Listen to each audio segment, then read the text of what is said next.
My name's Kay Reynolds. I know you and I go to different schools, but I think we have the same kind of problems.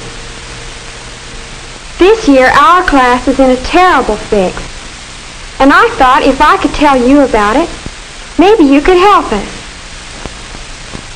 Well, let's see. Why, we could start right here in this class. I remember it was just about a month ago, and Miss Baldwin was reviewing us for a quiz. Quiz will deal with the feudal system in Europe. Now you'll find this material on page 106 through 136. Jim! Yes, Miss Baldwin? Put it down, please. Put what down, Miss Baldwin? Jim! Yes, Miss Baldwin, all right. The next part of our quiz will deal with the beginning of the Industrial Revolution. First, we will review the... Jim! Well, Miss Baldwin, this chair just suddenly collapsed with me. Frank, help him up. Oh, God. This whole school is getting pretty dangerous, you know. Jim! We can't have any more of this. If you can't settle down and act your age, then I'll have to ask you to leave the room. Well, Miss Baldwin, I haven't done anything. The chair just fell over with me. I don't see how that's my fault. That's enough, Jim. Jim Brewster was like that. He was really a pretty smart boy, I guess. But there was just something in him that made him always want to be the center of attention. Oh, I suppose some of us did secretly admire him for doing the things he did and still staying out of trouble, even though he did interfere with classwork. At first, what he did seemed amusing, but as time went on, well, let me tell you what happened next. It was the time of year for the junior class play tryouts. Most of the kids had been weeded out, and only the ones who were being considered for parts were there. Surprised to see Jim Brewster?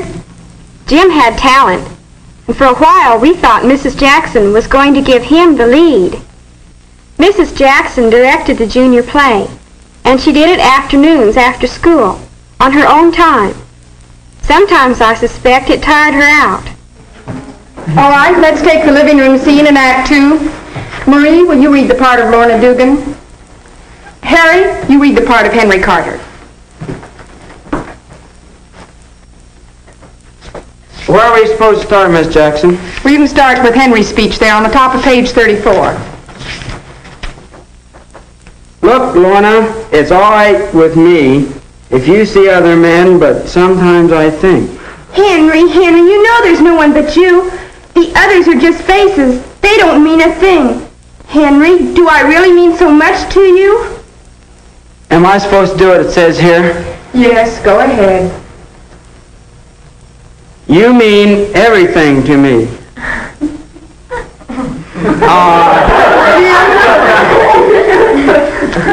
Jim, you seem to think you can read this scene so well. Let's see you try it. Thanks, Harry.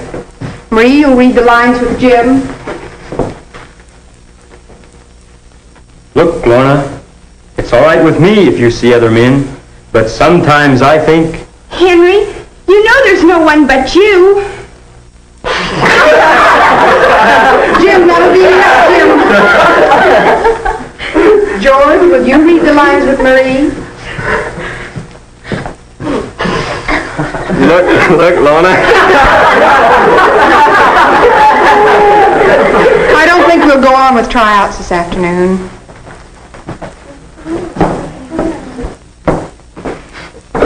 What do you know? Tryouts are over already. Well, what did you expect, funny boy?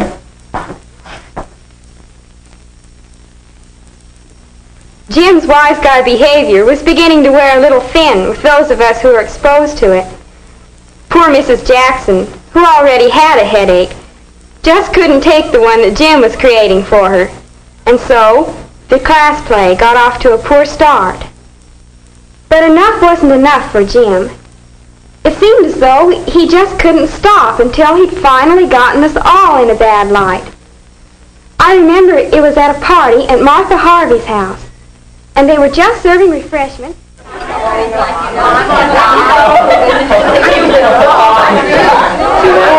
saw a guy do that. I'll bet you can. I'll just bet you can't do it. I bet I can. I don't think you can. Okay, just walk.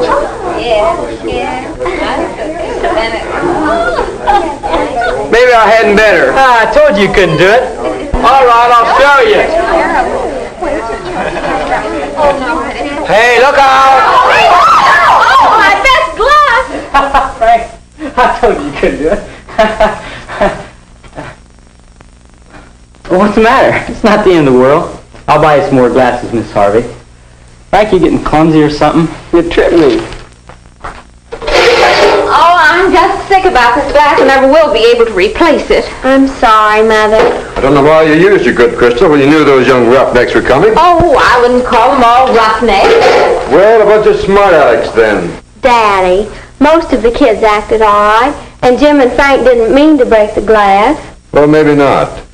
But it makes you wonder about kids nowadays.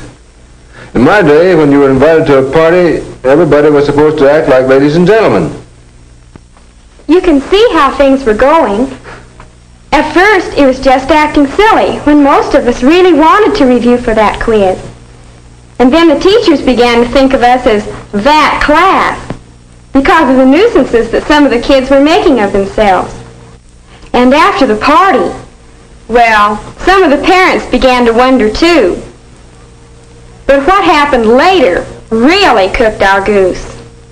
It seems Jim had practically run out of new ideas for ways of calling attention to himself in school. And so, one night, with the help of some of his friends, he hatched up this plan that was really daring, even for him.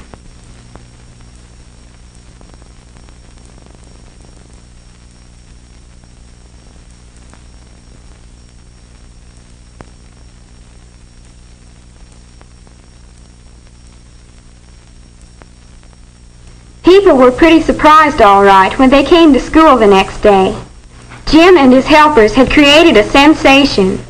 The big sign was about all you could see, and it was evident that someone was going to have a difficult and dangerous time getting it down. Some joke. Maybe some of the members of the junior class got a kick out of it, but some of the other classes didn't think it was funny at all.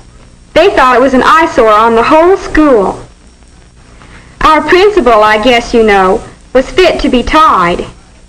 But even worse was the way most of us in the class felt.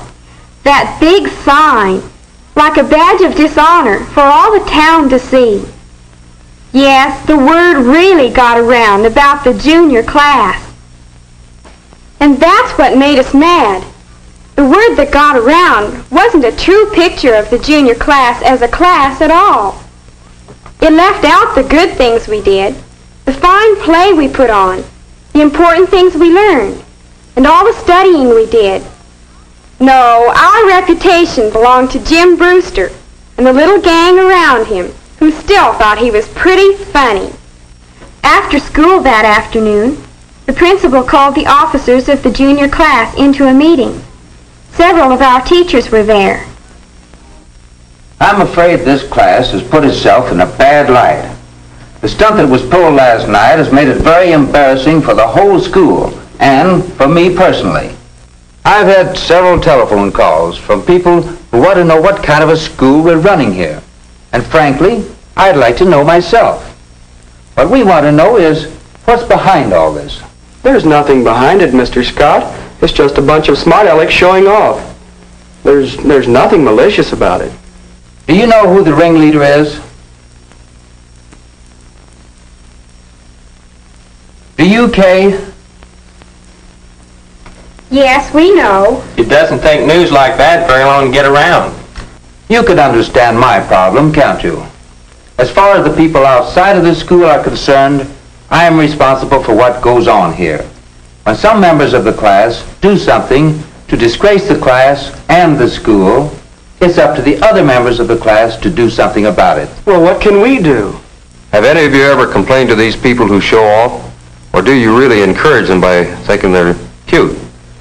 Have you ever tried anything like ignoring them? Why do you suppose these people show off? Don't they have enough to do? You asked me what you could do. I think you class officers should get together and discuss this problem among yourselves and come up with your own suggestions. Then we'll meet here Wednesday afternoon and work this problem out together. Thank you all for coming.